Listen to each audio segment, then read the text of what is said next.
ذنوبكم الله غفور رحيم آخر الآية। যাবতীয় তারিফ, যাবতীয় শুকরিয়া, যাবতীয় হামদ ও সানা সেই মহিয়ান গরিয়ান সর্বশক্তিমান আল্লাহ রাব্বুল ইজ্জাতের শানে, যে রব্বুল ইজ্জাত আমাদেরকে পবিত্র কোরআন এবং সহিহ সুন্নাহ অনুযায়ী চলার তৌফিক দান করেছেন, সেই আল্লাহ রাব্বুল আলামিনের প্রতি সর্বোচ্চ শুকরিয়া জানাই। সকলে বলুন আলহামদুলিল্লাহ। অন্তরের অন্তরস্থল থেকে দুরূদ ও সালাম বর্ষিত হোক মানবতার মহান নেতা আহমদে মুস্তফা হুজুরে আরবি, সোনার খনি, নয়নের মণি, নবিকুল শিরোমণি হযরত মুহাম্মদ সাল্লাল্লাহু আলাইহি ওয়াসাল্লামের প্রতি। আল্লাহুম্মা সাল্লি আলাইহি, আল্লাহুম্মা বারিক আলাইহি। সম্মানিত মুসল্লিবৃন্দ, মুরব্বিয়ান ইকরাম, যুবকবৃন্দ, পর্দার অন্তরালে অবলা সরলা দিন ধরতি মহবগ্নিগণ, মহান আল্লাহ তাআলা যুগে যুগে নবী রাসূল প্রেরণ করেছেন মানুষদেরকে হিদায়াতের বাণী শোনানোর জন্য। যে জায়গায় বেশি মানুষ বিপদগামী হয়েছে, অন্ধকারে আচ্ছন্ন ছিল, সেই জায়গাগুলোতে আল্লাহর হিদায়াত, আল্লাহর নূর বাস্তবায়ন করার জন্য আল্লাহর প্রতিনিধি হিসাবে নবী কিরামদেরকে পাঠিয়েছেন। তেমনিভাবে সর্বশ্রেষ্ঠ নবী, সকল নবীর সেরা নবী, যার আগের গুনাহ মাফ পরের গুনাহ মাফ, এমন নিষ্পাপ মাসুম নবী হযরত মুহাম্মদ সাল্লাল্লাহু আলাইহি ওয়াসাল্লামের প্রতি মহাগ্রন্থ আল কোরআন আল্লাহ তাআলা দীর্ঘ 22 বছর 6 মাস 8 দিনে আল্লাহ তাআলা বিভিন্ন ঘটনার পরিপ্রেক্ষিতে এই কোরআনের আয়াত নাজিল করেন। এমন কোরআনের আয়াত নাজিল করেন আর এমন এমন আয়াত, এই কোরআনের 6236টি আয়াতের মধ্যে কোনো আয়াতে আল্লাহ তাআলা কোনো ভেজাল রাখেন না।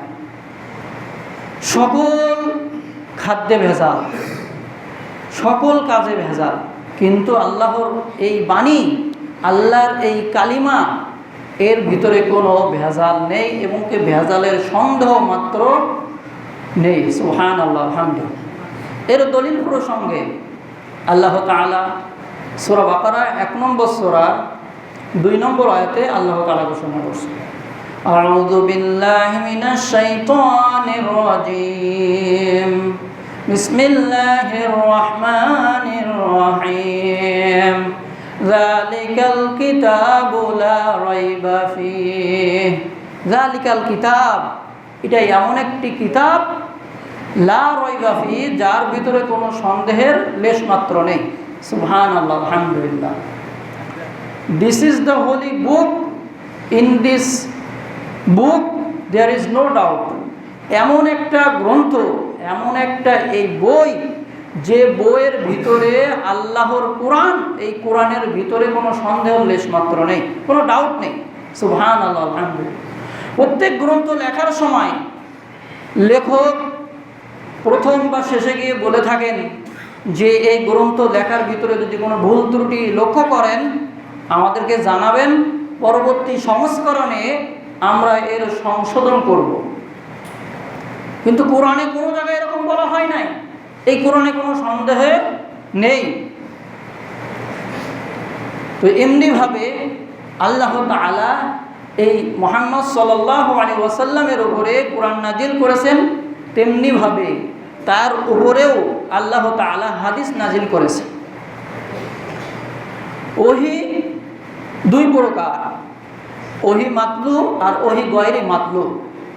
ওহী মাতলু, যেটা ডাইরেক্ট রিভিলড অন হযরত মুহাম্মদ সাল্লাল্লাহু আলাইহি ওয়াসাল্লাম, হযরত মুহাম্মদ সাল্লাল্লাহু আলাইহি ওয়াসাল্লামের উপরে ডাইরেক্ট যে গ্রন্থ নাজিল হয়েছে সেটা হলো ওহী মাতলু, আর এই ওহী মাতলুটা হচ্ছে আল কোরআন। আর এই কিতাব যালিকাল কিতাব, আর এই কিতাব দ্বারা কোরআন উদ্দেশ্য। ওহি গয়রে মাতলুব, যেটা আল্লাহ তাআলাই নাজিল করেছেন, কিন্তু ভাষাটা মুহাম্মদ সাল্লাল্লাহু আলাইহি ওয়াসাল্লামের। মুহাম্মদ সাল্লাল্লাহু আলাইহি ওয়াসাল্লামের পবিত্র মুখনিসৃত বাণীর মাধ্যমে, from the Holi mouth of Nabi Karim সাল্লাল্লাহু আলাইহি ওয়াসাল্লাম, নবী করিম সাল্লাল্লাহু আলাইহি ওয়াসাল্লামের পবিত্র মুখ থেকে যে ভাষাটা জনগণের জন্য বলা হয়েছে এবং জনগণের কল্যাণের জন্য বলা হয়েছে, সেটা হলো হাদিস। হাদিস কাকে বলা হয় এর সংজ্ঞা নেন। মা উযিফা ইলান নবী সাল্লাল্লাহু আলাইহি ওয়াসাল্লাম মিন কওলিন আও ফি'লিন আও তাকরিরিন আও ওয়াসফি খুলুকিন। মুহাম্মদ সাল্লাল্লাহু আলাইহি ওয়াসাল্লামের কথা, তার কাজ, তার বর্ণ সমার্থন এবং তার গুণাবলী, তার সিফাত, এগুলোকে হাদিস বলা হয়। হাদিস দুই প্রকার, হাদিসে কওলি, হাদিসে ফি'লি। হাদিসে কওলি যে কথাগুলো আল্লাহ রাসূল সাল্লাল্লাহু আলাইহি ওয়াসাল্লাম বলেছেন, সেটা হলো হাদিসে কওলি। আর হাদিসে ফি'লি যে আমলগুলো আল্লাহ রাসূল সাল্লাল্লাহু আলাইহি ওয়াসাল্লাম তার জীবদ্দশায় করে গিয়েছেন, তাকে হাদিসে ফি'লি বলা হয়। আল্লাহর রাসূল যে কাজ করেছেন এবং যে কাজ বলেছেন, তার ভিতরে যে কাজ করতে বলেছেন, তার আদেশ, এটা বেশি প্রাধান্য পাবে। আল আমরু লিল উজুব, আদেশ করা হয় ওয়াজিবের জন্য। আল্লাহ রাসূল অনেক কাজ করে যেতে পারেন নাই, কিন্তু আদেশ দিয়ে গিয়েছেন যে এই কাজগুলো করতে হবে। যেমনভাবে হিন্দুস্তানের যুদ্ধের ব্যাপারে আল্লাহ রাসূল সাল্লাল্লাহু আলাইহি ওয়াসাল্লামের ভবিষ্যৎবাণী আছে, তাহলে এই কাজটা আমাদেরকে বাস্তবায়ন করতে হবে। আল্লাহ রাসূল সাল্লাল্লাহু আলাইহি ওয়াসাল্লামের যে সমস্ত ভবিষ্যৎবাণী আছে, এই ভবিষ্যৎবাণীকে আমাদের বাস্তবে রূপদান করতে হবে। তার ভিতরে বাইতুল মুকাদ্দাস বিজয় করতে হবে। তো এমনিভাবে এক শ্রেণীর মানুষ আছে যারা কোরআন মানে হাদিস অস্বীকার করে। তারা বিভিন্ন কোরআনের আয়াত থেকে যুক্তি দেয় যে কোরআন কমপ্লিট, কোরআন কমপ্লিট, অতএব হাদিসের দরকার নেই। ইসলাম is complete code of life, the manifest of human life. ইসলাম হলো পূর্ণাঙ্গ জীবন বিধান মানব জাতির জন্য।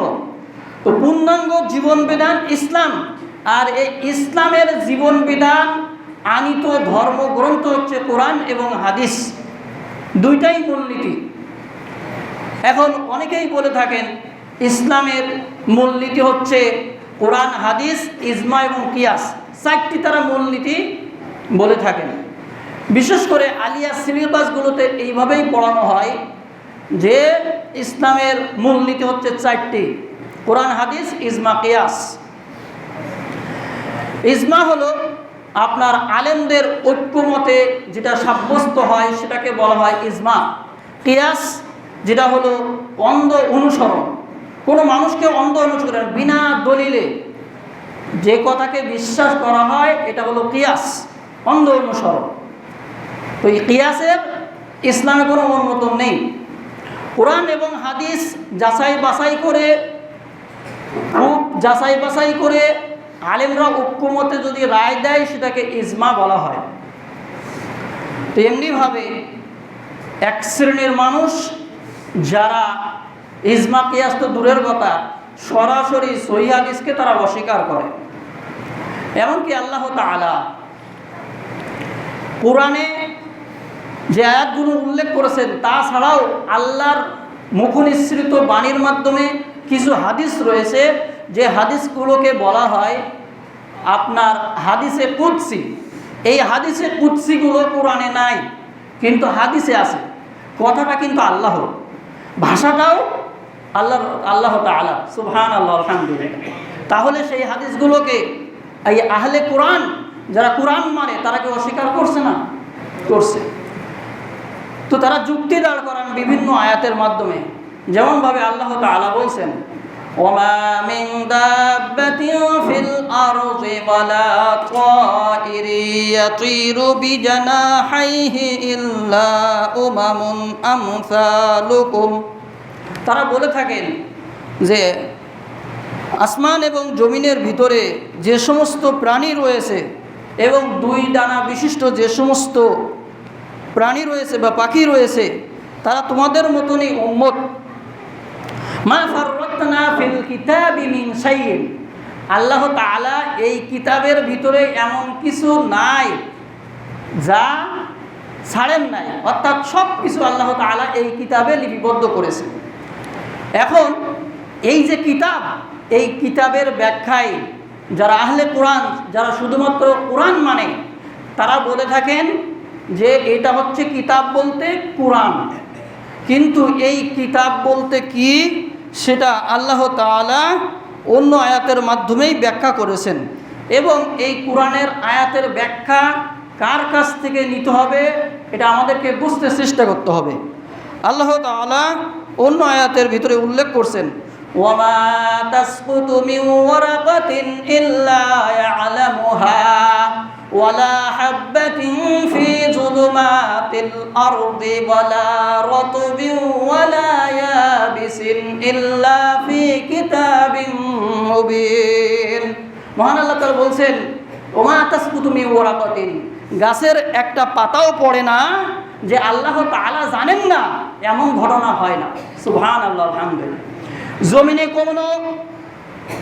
কোনো বীজ অঙ্কুরিত হয় না যা আল্লাহর জ্ঞানে নেই, সব কিছুই আল্লাহ তাআলার জ্ঞানে রয়েছে। অন্ধকারে কোনো অঙ্কুরিত শস্য দানা গজায় না যা আল্লাহর জ্ঞানে নেই, এমনটা হয় না, সব কিছুই আল্লাহ তাআলার জ্ঞানে রয়েছে।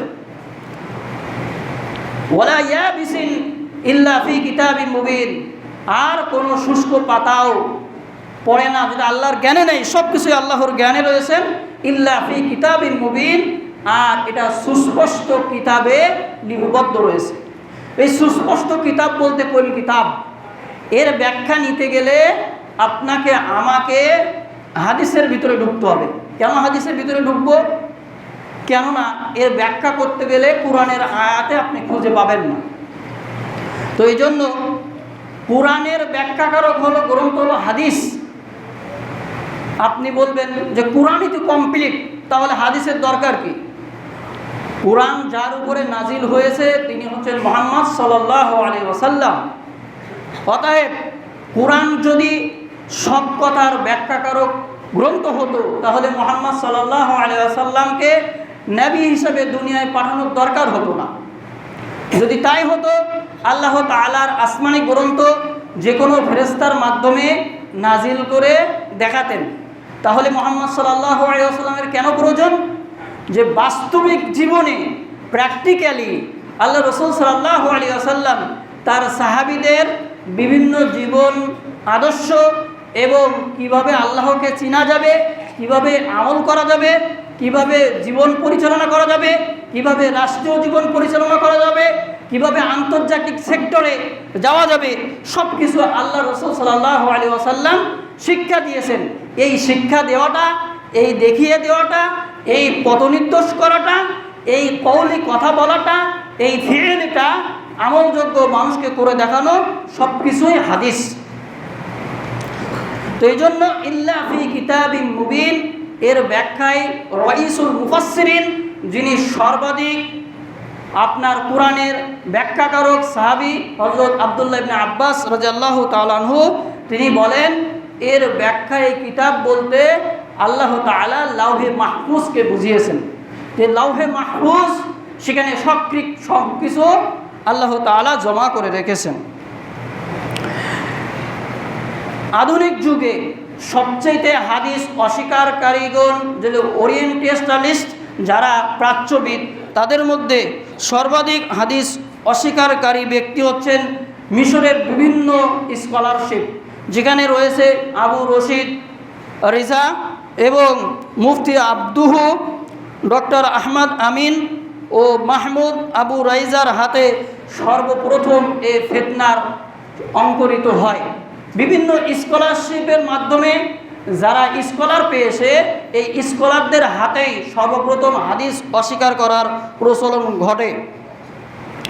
এমনিভাবে সবচেয়ে জঘন্য এই হাদিসের উপরে যে হামলা চালিয়েছেন তিনি ডক্টর আবু তোহা হুসাইন, যিনি মুহাম্মদ সাল্লাল্লাহু আলাইহি ওয়াসাল্লামের বিভিন্ন হাদিসকে অস্বীকার করেছেন, বিশেষ করে আয়েশা রাদিয়াল্লাহু তাআলা আনহার হাদিসকে তিনি অস্বীকার করেছেন। তেমনিভাবে বাংলার জমিনেও এক শ্রেণীর আলেম রয়েছে যারা শুধুমাত্র কোরআন মানে কিন্তু হাদিস মানবে না। তাদের বিভিন্ন দলিল রয়েছে যে কোরআন কমপ্লিট, অতএব আমরা হাদিস মানব না। এই জন্য হাদিসকে অস্বীকার করার জন্য তারা বিভিন্ন যুক্তি দাঁড় করায়, বিভিন্ন সময় তারা বিভিন্ন কৌশলের অপপ্রচারের আশ্রয় নিয়ে থাকে। তাদের সম্পর্কে আজকের বর্তমান বক্তব্যে আমরা বিভিন্ন কোরআনের আয়াতের মাধ্যমে তাদের কাছে প্রশ্ন উত্থাপন করতে চাই যে এইগুলোর দলিল তাহলে আপনারা কিভাবে দিবেন। একদা হাদিস অস্বীকারী একজন ব্যক্তির সামনে আল্লাহ রসুল সাল্লাল্লাহু আলাইহি ওয়াসাল্লামের সাহাবী হাসান রাদিয়াল্লাহু তাআলা বলেন, একদা ইমরান ইবনে হুসাইন রাদিয়াল্লাহু তাআলা আনহু তিনি রাসূল সাল্লাল্লাহু আলাইহি ওয়াসাল্লামের থেকে হাদিস শোনাচ্ছিলেন। এমন পরিস্থিতিতে ওই ব্যক্তি বলল, হে আবু নুজাইদ, অর্থাৎ ইমরান ইবনে হুসাইনের উপাধি হল আবু নুজাইদ, হে আবু নুজাইদ, আপনি আমাদেরকে কোরআন থেকে শোনান। আল্লাহ রসুল সাল্লাল্লাহু আলাইহি ওয়াসাল্লামের হাদিস শোনাচ্ছেন, এমন পরিস্থিতি বলছে আবু নুজাইদ আপনি আমাদেরকে কোরআন থেকে শোনান। অর্থাৎ তিনি কিন্তু খারাপ কথা বলেন নাই, কিন্তু তার উদ্দেশ্য যে আমরা এই হাদিস মানি না, আপনি কোরআন থেকে শোনান। তখন ইমরান ইবনে হুসাইন তার কাছে প্রশ্ন করলেন যে আপনি যে বললেন কোরআন থেকে শোনান, হাদিস বাদ দেন, তাহলে আপনি কি কোরআন থেকে স্বর্ণ, উট ও গরু এবং সম্পদের জাকাত এর নিসাব কিভাবে হবে আপনি কি এটা বাইর করতে পারবেন? তখন তিনি দুঃখ প্রকাশ করলেন। তিনি বললেন, হে আবু নুজাইদ, আমি ভুল করেছি, আমি বুঝতে পারি নাই, আপনি আমার বিশাল ভুল থেকে বাঁচালেন। বলো সুবহানাল্লাহ, আলহামদুলিল্লাহ। তাহলে কয়টা গরুতে জাকাত ফরজ হয়, কয়টা উটে জাকাত ফরজ হয় এবং সম্পদের জাকাত যে শতকরা 2.5% জাকাত, এটা কোরআন থেকে আপনি কিভাবে বাইর করবেন? আল্লাহ তাআলা পবিত্র কোরআনে বলছেন, আকিমুস সালাহ ওয়া আতুজ যাকাত ওয়ারকাউ মা'আর রাকিঈন, তোমরা সালাত কায়েম করো, যাকাত প্রদান করো, রুকুকারীদের সাথে রুকু করো। আপনার 82 জায়গায় যাকাতের কথা বলা হয়েছে, 81 জায়গায় সালাতের কথা বলা হয়েছে কোরআনে। তাহলে আপনি কিভাবে আদায় করবেন? সালাত আদায় করবেন। আপনি সালাত আদায় করবেন, রুকুতে কি দোয়া পড়বেন, রুকু থেকে ওঠার পরে কি দোয়া পড়বেন, দুই সেজদায় কি দোয়া, দুই সেজদার ভিতরে আপনি কি দোয়া পড়বেন, দুই সেজদার মাঝে আপনি কি দোয়া পড়বেন, এগুলো কোরআন থেকে আপনি কিভাবে দলিল দিবেন? অতএব এর ব্যাখ্যা নিতে গেলে অবশ্যই আপনাকে আমাকে হাদিসের দ্বারস্থ হতে হবে। যারা আহলে কোরআন, যারা শুধুমাত্র কোরআন মানে, তারা সলাতের ভিতরে রুকু এবং সেজদার ভিতরে বিভিন্ন দোয়া পড়ে থাকেন, কোরআনের আয়াত পড়ে থাকেন, এটাকে দোয়া হিসেবে তারা চালিয়ে দেন। সুব্বুহুন, কুদ্দুসুন, রুহুন, এই শব্দগুলো যে কোরআনে আছে, এইগুলো তারা এই সেজদা এবং রুকুর ভিতরে পড়ে। তো এইগুলো যে তারা পড়বে এবং এটা কে পড়তে বলেছেন এর দলিল কই? রুকু থেকে ওঠার পরে সামি আল্লাহু লিমান হামিদার বলার পরে রব্বানা লাকাল হামদ হামদান কাসীরান তাইয়িবান মুবারাকান ফি, তারপরে দুই সেজদার মাঝে আল্লাহুম্মা গফিরলি ওয়ারহামনি ওয়াজবুরনি ওয়াহদিনি ওয়াআফিনি ওয়ারযুকনি। এই যে কত সুন্দর দোয়া আল্লাহ রাসূল সাল্লাল্লাহু আলাইহি ওয়াসাল্লাম শিক্ষা দিলেন, আল্লাহুম্মা গফিরলি, হে আল্লাহ আমাকে ক্ষমা করুন, ওয়ারহামনি, আল্লাহ আমার প্রতি আপনি রহম করুন, দয়া করুন, ওয়াজবুরনি, আল্লাহ আমাকে সংশোধন করুন, ওয়াআফিনি, আমাকে সুস্থতা দান করুন, ওয়ারযুকনি, আল্লাহ আমাকে রিজিক দান করুন। তাহলে এই দুই সেজদার মাঝের একটা ছোট্ট লাইনের ভিতরে আল্লাহ রাসূল সাল্লাল্লাহু আলাইহি ওয়াসাল্লাম আল্লাহর কাছে কিভাবে কাকুতি মিনতি করতে হবে, চাইতে হবে, সেটা শিক্ষা দিয়েছিলেন।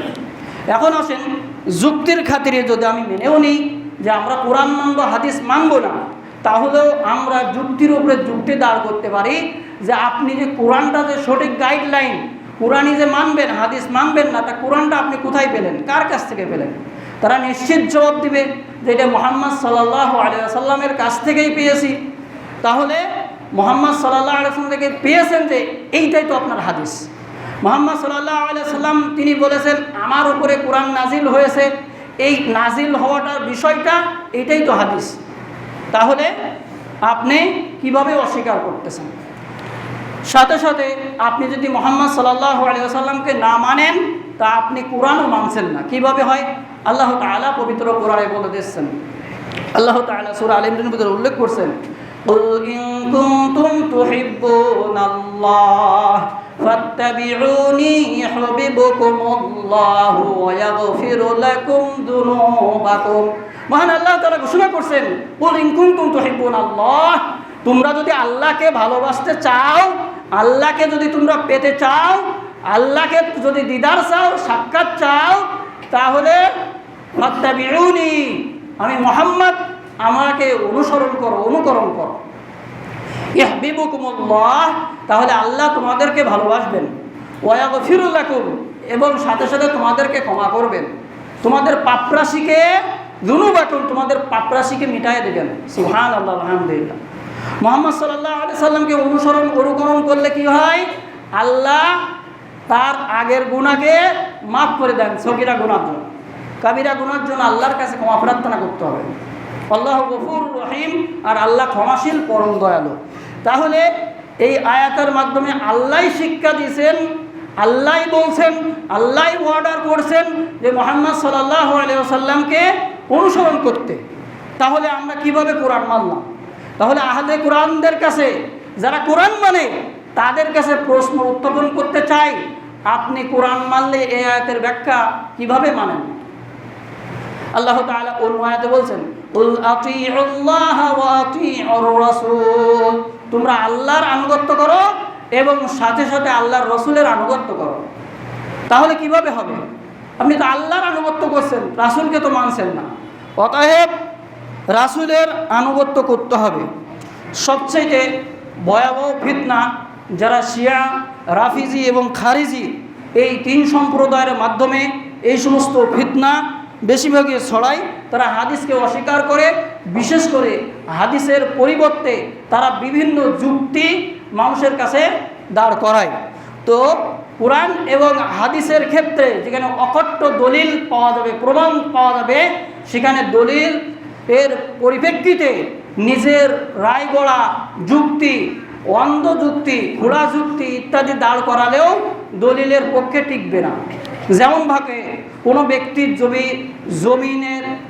জমির ক্ষেত্রে, আপনার সম্পদের ক্ষেত্রে তার দলিল যদি সলিড থাকে, দলিল যদি সুন্দর থাকে, তার পরিপ্রেক্ষিতে আপনি যতই যুক্তি দাঁড় করান কোনো কাজ হবে না। অতএব ঘোড়া যুক্তি গ্রহণযোগ্য নয়। সহিহ ইবনে খুজাইমায় 946 নম্বর হাদিসে উমাইয়া ইবনে আবদুল্লাহ একদা আবদুল্লাহ ইবনে ওমর রাদিয়াল্লাহু আনহু লক্ষ্য করে বললেন, আমরা মুকিম ও ভীতিকর পরিস্থিতিতে সলাতের কথা আমরা জানতে পারি, কিন্তু মুসাফির অবস্থায় কিভাবে সলাত আদায় করতে হবে এর বিষয়ে আমরা জানতে পারি না। তো কোরআনে আপনি ভীতিকর পরিস্থিতির সলাত আপনি জানতে পারেন এবং মুকিম অবস্থায় সলাত সম্পর্কে জানতে পারেন, কিন্তু মুসাফির অবস্থায় কিভাবে সলাত আদায় করবেন সেটা তো কোরআনে স্পষ্টভাবে বলা হয় নাই। তাহলে এর পরিপ্রেক্ষিতে অবস্থায় আমাদেরকে হাদিসের দ্বারস্থ হতে হবে, হাদিসের কাছে আত্মসমর্পণ করতে হবে। যে ব্যক্তি মুসাফির থাকবে, জোহরের 4 রাকাতের সলাতের জায়গায় আল্লাহ তাআলা তাকে কসর 2 রাকাত করে দিয়েছেন, অতএব সে 2 রাকাত সলাত আদায় করবে। তো এমনিভাবে আধুনিক যুগে অনেকে হাদিসকে অস্বীকার করে, সাথে সাথে তারা এই অস্বীকার করতে করতে আস্তে আস্তে নাস্তিকদের কাতারে মিলে যাচ্ছে। এমনিভাবে সবচেয়ে আশ্চর্য বিষয়, আমাদের পার্শ্ববর্তী দেশ ভারত, এই ভারতের মুসলিম আলিগড় বিশ্ববিদ্যালয়ের যে প্রতিষ্ঠাতা, ইংরেজ কর্তৃক স্যার উপাধিপ্রাপ্ত স্যার সৈয়দ আহমদ খান, যিনি সর্বপ্রথম এই অঞ্চলের ভিতরে তিনি হাদিসকে অস্বীকার করেন এবং তিনি নিজের যুক্তির উপর দাঁড় করে বিভিন্নভাবে যুক্তি দাঁড় করান হাদিসের ক্ষেত্রে। এমনিভাবে সম্রাট আওরঙ্গজেব, সম্রাট আকবর বিভিন্নভাবে বিভিন্ন ফতোয়া নিতেন। যারা দ্বীন-ই ইলাহি প্রতিষ্ঠা করেছিলেন, দ্বীন-ই ইলাহি প্রতিষ্ঠা করে তিনি কালিমা হিসেবে বলেছিলেন লা ইলাহা ইল্লাল্লাহ আকবর খলিফাতুল্লাহ। এমনিভাবে বিভিন্ন কালিমা, বিভিন্ন দ্বীনে ইলাহির ভিতরে যারা নলেজ আছে জানেন এ সম্পর্কে বিভিন্ন ভুল ভ্রান্তি দিয়ে তার ধর্মগ্রন্থকে মানুষদের উপরে চাপিয়ে দেওয়ার চেষ্টা করেছিলেন। তদানীন্তনকালে তার ষড়যন্ত্র এত প্রকট ছিল, যেহেতু তিনি বাদশাহ ছিলেন, সেহেতু তার ক্ষমতা, তার প্রবল মানুষের উপরে প্রতিস্থাপন করার চেষ্টা করেছিলেন। এমনকি তিনি কোরআন এবং হাদিসকে বিভিন্ন ডাস্টবিনে ফেলে দিয়ে তার এই দ্বীনে ইলাহিকে প্রতিষ্ঠা করার জন্য আপ্রাণ চেষ্টা করেছিলেন। কিন্তু আল্লাহ তাআলার ইচ্ছা, আল্লাহর এই কালিমাকে বুলন্দ করার জন্য, আল্লাহর এই কালিমাকে সমুন্নত রাখার জন্য আল্লাহ তাআলা তার হাফেজে কোরআনের মাধ্যমে, তার দ্বীনের একনিষ্ঠ খাদেমের মাধ্যমে আল্লাহ তাআলা তার কোরআন এবং হাদিসকে যুগ যুগ ধরে জাগ্রত অবস্থায় থাকবে ইনশাআল্লাহ। এবং তিনি সেটা রেখেছেন। তিনি তার দ্বীনে ইলাহিকে, বর্তমান বিলুপ্ত হয়ে গেছে, তা এখনও সমাজে প্রচলন নেই আলহামদুলিল্লাহ। তেমনিভাবে তিনি মুসলমান এবং হিন্দুদের সমন্বয়ে এই দ্বীনে ইলাহিটা প্রতিস্থাপন করার চেষ্টা করেছিলেন, কিন্তু আল্লাহর অশেষ রহমতে সেটা তিনি পারেন নাই। এমনিভাবে গোলাম আহমেদ কাদিয়ানি, তার মাধ্যমে তিনি তাকদীরকে অস্বীকার করতেন, ভবিষ্যৎবাণীকে তিনি মানতেন না, সাথে সাথে তিনি তার পূর্বের তাকদীরকেই বিশ্বাস করতেন। তাকদীর যে ভালো কাজের মাধ্যমে পরিবর্তন হয় সেটাও মানতেন না। মর্মান্তিকভাবে গোলাম আহমদ কাদিয়ানিরও মৃত্যু হয়। এভাবে যুগে যুগে বিভিন্ন ফিতনা, রাফিজি, খারি, শিয়া, আশায়ে মাতুরিদা, বিভিন্ন দল উপদলের আজকের ইসলাম বিভক্ত হয়ে গেছে। আসুন দল মত নির্বিশেষে সকলে কোরআন এবং হাদিসের শরণাপন্ন হয় এবং এই কোরআন এবং হাদিস মেনে জীবন পরিচালনা করার চেষ্টা করি। আল্লাহ তাআলা তৌফিক দান করুন, আমিন। যে সমস্ত মানুষ হাদিস অস্বীকার করে, এই ফিতনা আজকের প্রকট রূপে দেখা দিয়ে গেছে। এরা লোক থেকে লোকান্তরে, শহর থেকে শহরান্তরে, এমনিভাবে বর্তমান স্যাটেলাইটের যুগে, বর্তমান ইন্টারনেটের যুগে আজকের এই ফিতনাটা আরও বেশি ছড়িয়ে গিয়েছে। অতএব এক্সট্রা নির্ভেজাল দৈনিক যা আমাদের থাকার দরকার, যেটা ইসলামের পক্ষে সর্বদা কাজ করবে, কিন্তু আফসোস আজকের আমাদের মুসলিমদের পক্ষে, এমনকি ইসলামের পক্ষে দৈনিক কোনো পত্রিকা নাই। এই জন্য এক্ষেত্রে আমরা ব্যর্থ। আজকের আমাদের ইসলামের পক্ষে থাকার বাংলাদেশের কোনো মিডিয়া নাই। এজন্য আমাদের বেশি বেশি মিডিয়া থাকতে হবে। বিশেষ করে যারা পবিত্র কোরআন এবং সহিহ হাদিসের প্রচার প্রসারে অগ্রণী ভূমিকা পালন করে, তাদের বিভিন্ন মিডিয়া থাকতে হবে। এই মিডিয়ার মাধ্যমে আজকের ইসলাম প্রচার অগ্রণী ভূমিকা পালন করছে। সেটা আপনারা জানেন যে ডক্টর জাকির নায়েকের মাধ্যমে যত বেশি ইসলাম প্রচার হয়েছে, অন্য কোনো আলেমদের দ্বারাই এত ইসলাম প্রচার হয় নাই। সেটা কিসের বরকতে? এই মিডিয়ার বরকতে। এমনকি কাবার ইমামরাও পর্যন্ত বলতে বাধ্য হয়েছে যে আমরা 10 বছরে যে কাজ করতে পারি নাই, ডক্টর জাকির নায়েক তার মিডিয়ার মাধ্যমে মাত্র 1 বছরে তার চাইতে বেশি কাজ করেছেন। সুবহানাল্লাহ, আলহামদুলিল্লাহ। এই জন্য আমাদের আহলে হাদিসদেরও বিভিন্ন মিডিয়া দরকার, বিভিন্ন মিডিয়া দরকার। আলহামদুলিল্লাহ, আমাদের বিনির্মতা আব্দুল্লাহ বিন এরশাদ, যিনি ইউনাইটেড টিভির মাধ্যমে অনলাইন ভিত্তিক টিভি চ্যানেলের মাধ্যমে তিনি কাজ করছেন, আপনার পিস টিভির আদলে, এমনিভাবে আত-তাহরিক টিভি, আল ইতিসাম টিভি, বিভিন্ন তাওহীদ মিডিয়া ইত্যাদির মাধ্যমে আজকের কাজ করছে। যারা আজকের সায়েন্সের স্টুডেন্ট রয়েছে তাদেরকে উদাত্ত আহ্বান জানাবো, এই নাস্তিকদের বিপক্ষে, এই সমস্ত ভ্রান্ত আকীদা, ভ্রান্ত মতবাদের বিরুদ্ধে আপনারা নেটে কাজ করেন। বিভিন্ন পেজ থাকবে, বিভিন্ন পেজের মাধ্যমে আপনাদের মডারেটর থাকবে, অ্যাডমিন থাকবে, যারা এই সমস্ত প্রতিদানে তাদেরকে প্রতি উত্তর দিয়ে ঘায়েল করার চেষ্টা করবে। এইগুলো যারা বোঝেন তারা এই কাজগুলো অবশ্যই করবেন, তাহলে তাদের এই সমস্ত উত্তর হবে। যেমনভাবে বাংলাদেশের বিভিন্ন নাস্তিকরা আজকের মাথাছাড়া দিয়ে উঠেছেন। একজন ভারতে পলাতক তসলিমা নাসরিন নাস্তিক, তেমনিভাবে আসাদুদ বরগার, যিনি মুহাম্মদ সাল্লাল্লাহু আলাইহি ওয়াসাল্লামের স্ত্রী আয়েশা রাদিয়াল্লাহু তাআলার শানে বিশাল বেয়াদবি করেছে, যার কারণে সে যদি বাংলাদেশেও পা দেয়, বিদেশে পলাতক রয়েছে, সে যদি বাংলাদেশে পা দেয়, তবে বাংলাদেশ সরকারের কাছে আমাদের দাবি থাকবে যে কোনো মুহূর্তে তাকে ফাঁসির কাস্টে ঝুলিয়ে তাকে হত্যায় দণ্ডিত করতে হবে।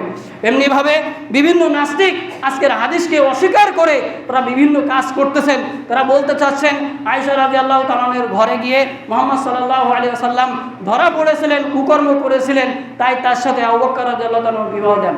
নাউজুবিল্লাহ। অথচ মুহাম্মদ সাল্লাল্লাহু আলাইহি ওয়াসাল্লাম যে সমস্ত তার বিবাহ রয়েছে তার স্ত্রীদের শানে বিভিন্ন কথাবার্তা বলে, তাদের ভাষা এত নোংরা, এত কুরুচিপূর্ণ যে তাদের সাথে আপনি পারবেন না। অতএব একটা কথা বলতে হয়, যেমন কুকুর তেমন মুকুর দিতে হবে, না হলে তারা সাহিত্য হবে না। আপনি আমি এখান থেকে কথা বলে তাদেরকে ঘায়েল করতে পারবো না, তাদেরকে আজকের ঘায়েল করতে হলে আপনার নেটের মাধ্যমে ঘায়েল করতে হবে।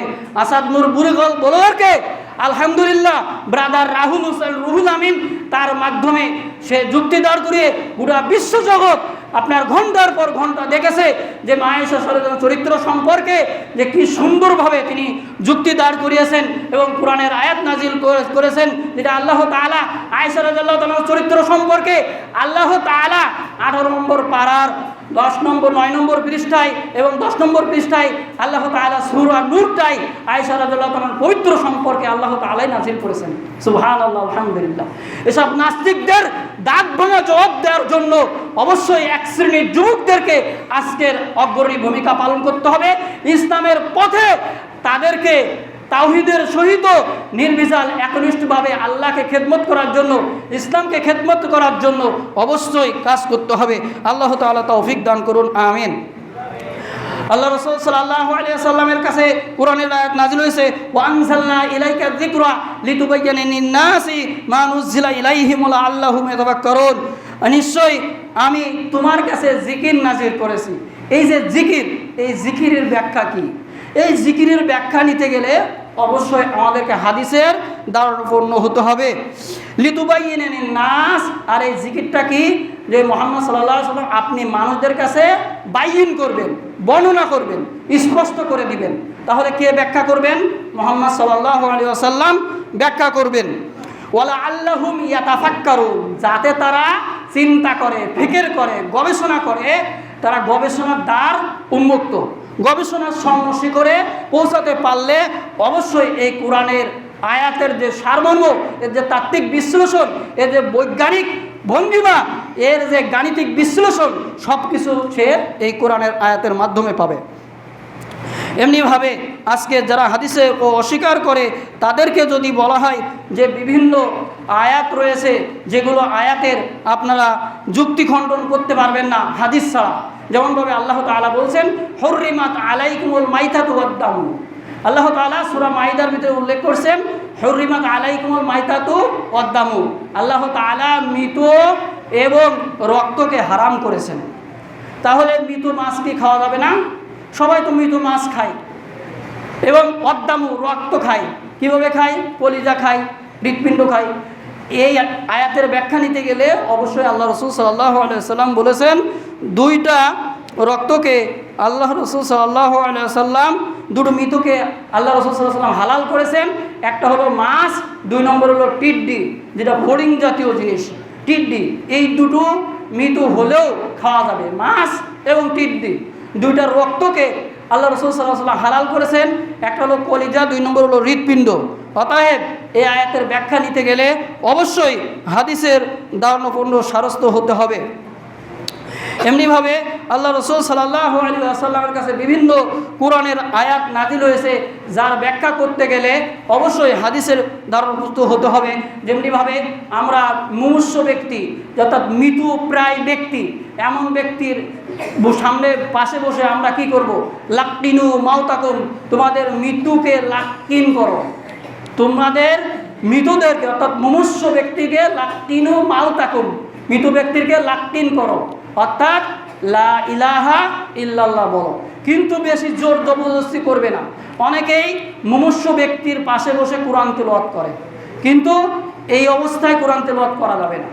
কারণ তার যদি রাগ হয়ে যায়, মুমূর্ষু ব্যক্তির যদি রাগ হয়ে যায়, সে যদি মুখ থেকে কোনো গালি ফসকে বলে ফেলায় অথবা কোনো খারাপ কথা বলে ফেলায়, তারপরে যদি তার মৃত্যু হয়, কি হবে, তার জান্নাত হবে কি জাহান্নাম হবে আল্লাহ তাআলাই জানে।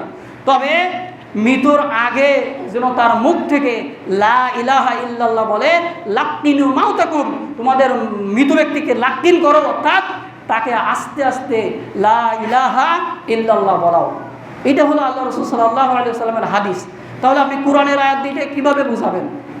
লাক্কিনু মাউতাকুম, তোমাদের মৃত্যুকে লা ইলাহা ইল্লাল্লাহ পড়াও। মান ক্বালা লা ইলাহা ইল্লাল্লাহ দাখালাল জান্নাহ, যে ব্যক্তির কথা হবে লা ইলাহা ইল্লাল্লাহ এবং যার শেষ কালেমা হবে লা ইলাহা ইল্লাল্লাহ, সে জান্নাতে প্রবেশ করবে। সুবহানাল্লাহ, আলহামদুলিল্লাহ।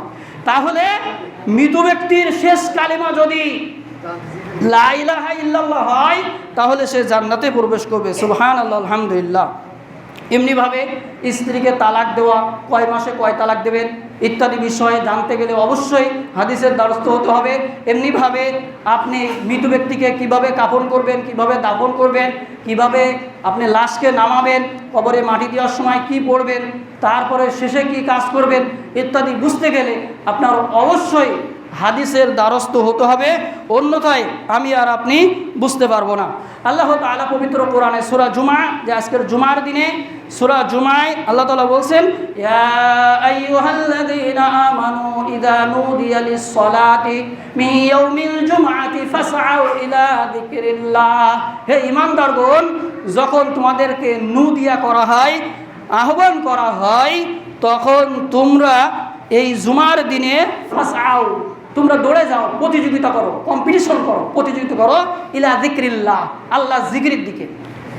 এখন আসেন এই আয়াতে নুদিয়া মানে আহ্বান করা। আহ্বানের ব্যাখ্যা আপনি কিভাবে করবেন? জুমার দিনে কিভাবে আহ্বান করা হয়? জুমার দিনের আহ্বান এর ব্যাখ্যা নিতে গেলে হাদিসে আসতে হবে, সেটা হলো কি আযান। এবং ফাসআউ ইলা যিকরিল্লাহ, আল্লাহর জিকিরের দিকে আপনি চলে আসুন। জুমার দিনে আল্লাহর জিকির বলতে কোনটা? এই জুমার আজান দিলেই আপনি মসজিদ পানে চলে আসবেন, আল্লাহ জিকির দিয়ে আসবেন। এই আয়াতের ব্যাখ্যা করতে গেলে আপনাকে হাদিস নিতে হবে, নাহলে আপনি বুঝতে পারবেন না। জুমার দিনে আসরের সালাতের জন্য আহ্বান করা হচ্ছে, মাগরিবের জন্য, ফজরের জন্য, বা কোন সালাতের জন্য আহ্বান করছে, তাহলে আপনার বুঝতে গেলে হাদিসের দ্বারস্থ হতে হবে। অতএব ইসলাম is complete code of life. আপনার হাদিস অ্যান্ড কোরআন, আপনার উইদাউট হাদিস অ্যান্ড কোরআন, কোরআন এবং হাদিস ছাড়া আপনি ইসলাম পরিপূর্ণ হবেন না। অতএব কোরআন এবং হাদিস অবশ্যই আপনাকে আমাকে মানতে হবে। আল্লাহ তাআলা পবিত্র কোরআনে আরও বলছেন, সূরা তাওবা 108 নম্বর আয়াত, লামাসজিদুন উসসিসা আলাত তাকওয়া, এই মসজিদটা নির্মাণ করা হয়েছে তাকওয়ার উপরে। এই মসজিদটার ভিত্তি স্থাপন করা হয়েছে তাকওয়ার উপরে। এই তাকওয়ার উপরে প্রত্যেকটা মসজিদ নির্মাণ করতে হবে। আজকে যদি গণ্ডগোল করে এই মসজিদ নির্মাণ করা হয় এবং এই মসজিদের কয়েকজন মুসলিমের গণ্ডগোল করে আবার সামান্য পাশেই মসজিদ নির্মাণ করা হয়, তাহলে এটা মসজিদে জিরাত, ও মসজিদে সালাত আদায় করা যাবে না। আপনার প্রয়োজনে আপনি মসজিদ নির্মাণ করতে পারেন, কিন্তু গণ্ডগোল করে বড়ত্ব প্রকাশ করার জন্য আমি সভাপতি হব, আমি মোড়ে মতব্বর হব, এইভাবে যদি অহংকার বশত আপনি মসজিদ তৈরি করেন, তাহলে এটা মসজিদে জিরাত, ওই মসজিদে সালাত আদায় করা যাবে না, ওটা ক্ষতিকর মসজিদ। তো লামাসজিদুন উসসিসা আলাত তাকওয়া, এই মসজিদটা নির্মাণ করা হয়েছে তাকওয়ার উপরে। তাই এই তাকওয়ার উপরে কোন মসজিদ নির্মাণ করা হয়েছে এর ব্যাখ্যা আপনি কিভাবে পাবেন? আল্লাহ রাসূল সাল্লাল্লাহু আলাইহি ওয়াসাল্লাম বলছেন, লামাসজিদুন উসসিসা আলাত তাকওয়া হাযাল মাসজিদু মিন রাসূল সাল্লাল্লাহু আলাইহি ওয়াসাল্লাম মসজিদুন নববী, এটা হলো মসজিদে নববী, যেটা আমার মসজিদ। এই মসজিদটা তাকওয়ার উপরে নির্মাণ করা হয়েছে। সুবহানাল্লাহ, আলহামদুলিল্লাহ। তাহলে এই আয়াতের ব্যাখ্যা নিতে গেলে আল্লাহ রাসূল সাল্লাল্লাহু আলাইহি ওয়াসাল্লাম থেকেই ব্যাখ্যা নিতে হবে। এমনিভাবে আল্লাহ রাসূল সাল্লাল্লাহু আলাইহি ওয়াসাল্লাম সব ধরনের হিংস্র প্রাণীর গোশত খাওয়া হারাম করে দিয়েছেন। যেগুলো প্রাণী হিংস্র, এই হিংস্র প্রাণীর গোশত খাওয়া হারাম করে দিয়েছেন। এমনিভাবে আল্লাহ রাসূল সাল্লাল্লাহু আলাইহি ওয়াসাল্লাম বলেছেন, বাল্লিগু আন্নী ওয়ালাউ আয়া, তোমরা যদি একটা আয়াতও জানো সেটা তোমরা পৌঁছায় দাও। এখানে আয়াতের কথা বলা হয়েছে, এই আয়াতের উদ্দেশ্য হলো হাদিস। এখন আসুন, আল্লাহ তাআলা পবিত্র কোরআনেও হাদিস শব্দটাই উল্লেখ করেছেন। আল্লাহ তাআলা বলছেন, আল্লাহু নাযালা আহসানাল হাদিস, আমি তোমাদের জন্য উত্তম হাদিস নাজিল করেছি। সুবহানাল্লাহ, আলহামদুলিল্লাহ। তাহলে হাদিসের কথাটাও কি আছে? কোরআনেই আছে। এমনিভাবে আল্লাহ রাসূল সাল্লাল্লাহু আলাইহি ওয়াসাল্লাম এখানে আয়াত বলতেও হাদিস বুঝিয়েছেন। এর ব্যাখ্যা নিতে গেলে অবশ্যই আল্লাহ রাসূল সাল্লাল্লাহু আলাইহি ওয়াসাল্লামের দ্বারস্থ হতে হবে। হাদিসু আনি বানি ইসরাইল ওয়ালাউ হারাজ, বানি ইসরাইল থেকে কাহিনী বর্ণনা করো, কোনো সমস্যা নেই। তাহলে বানি ইসরাইলের কাহিনী বর্ণনা করা যাবে, তাতেও কোনো সমস্যা নেই। তো এমনিভাবে আল্লাহ রাসূল সাল্লাল্লাহু আলাইহি ওয়াসাল্লামকে সবচেয়ে বেশি ভালোবাসতেন রাসূল সাল্লাল্লাহু আলাইহি ওয়াসাল্লামের সাহাবী কিভাবে বোঝা যায়? আল্লাহ রাসূল সাল্লাল্লাহু আলাইহি ওয়াসাল্লাম সেটাও হাদিসের ভিতরে স্পষ্ট করে দিয়েছেন। আল্লাহ রাসূল সাল্লাল্লাহু আলাইহি ওয়াসাল্লাম বলছেন, লা ইউমিনু আহাদুকুম হাত্তা আকুনা আহাব্বা ইলাইহি মিন ওয়ালিদিহি ওয়া ওয়ালাদিহি ওয়ান নাসি আজমাইন। ওই ব্যক্তি ততক্ষণ পর্যন্ত ইমানদার হতে পারবে না, ওই ব্যক্তি ততক্ষণ পর্যন্ত ইমানদার হতে পারবে না, ওই ব্যক্তি ততক্ষণ পর্যন্ত ইমানদার হতে পারবে না যতক্ষণ পর্যন্ত আমি তার কাছে তার সন্তান সন্ততি, তার পিতামাতা, তার ধন দৌলত, এমনকি পৃথিবীর সব চাইতে আমি মুহাম্মদ সাল্লাল্লাহু আলাইহি সাল্লাম প্রিয় না হব, ততক্ষণ পর্যন্ত ওই ব্যক্তি ইমানদার হতে পারবে না। তাহলে যারা হাদিসকে অস্বীকার করে, তারা মুহাম্মদ সাল্লাল্লাহু আলাইহি ওয়াসাল্লামকে অস্বীকার করে এবং শেষ জামানায় যখন সে জান্নাতে যাবে মুহাম্মদ সাল্লাল্লাহু আলাইহি ওয়াসাল্লাম সুপারিশ করবেন ইল্লা বিইذনিহি, আল্লাহর হুকুমেই মুহাম্মদ সাল্লাল্লাহু আলাইহি ওয়াসাল্লাম তিনবার সিজদায় পড়বেন আল্লাহর কাছে জান্নাতের জন্য, উম্মতে মুহাম্মাদির জন্য সর্বদা তিনি কান্নাকাটি করবেন, সিজদায় পড়বেন। অতএব তার বদলত ছাড়া, আল্লাহর হুকুম ছাড়া মুহাম্মদ সাল্লাল্লাহু আলাইহি ওয়াসাল্লামকে সুপারিশ করার অধিকার দেওয়া হবে না এবং তিনি সুপারিশ পাওয়ার অধিকার রাখবেন এবং মুহাম্মদ সাল্লাল্লাহু আলাইহি ওয়াসাল্লামের অনেক উম্মত আল্লাহ রাসূল সাল্লাল্লাহু আলাইহি ওয়াসাল্লামের সুপারিশের মাধ্যমে জান্নাতে যাবে। অতএব যারা আল্লাহ রাসূল সাল্লাল্লাহু আলাইহি ওয়াসাল্লামকে অস্বীকার করে তারা নিশ্চিত কাফের। যারা আহলে কোরআন তারাও কাফের। শুধু কোরআন মানলেই মুসলমান হওয়া যায় না, সাথে সাথে হাদিসও মানতে হবে। অতএব তাকে পুনরায় কালিমা পড়ে আবার মুসলমান হতে হবে। আবার মুসলমান হয়ে মুহাম্মদ সাল্লাল্লাহু আলাইহি ওয়াসাল্লাম যে আনিত বিধান, হাদিস, ইসলামের মৌলিক স্তম্ভ কোরআন এবং হাদিস, এই দুটাকে অবশ্যই পুঙ্খানুপুঙ্খানু মানতে হবে।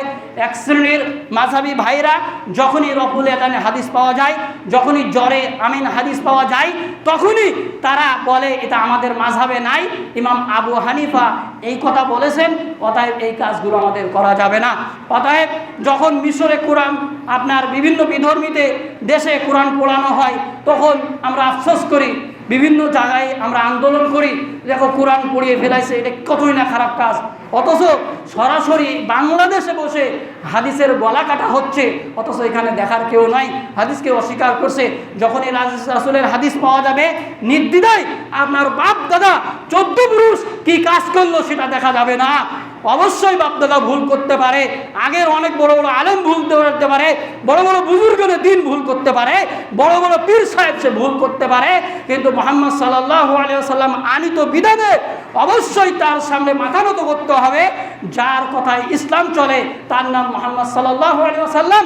লাকাদ কানা লাকুম ফি রাসূলিল্লাহি উসওয়াতুন হাসানাহ, তোমাদের জন্য উত্তম আদর্শ, ideal man of the world, গোটা বিশ্ব জগতের একজন মহিয়াসী মহান আদর্শ পুরুষ মুহাম্মদ সাল্লাল্লাহু আলাইহি ওয়াসাল্লাম।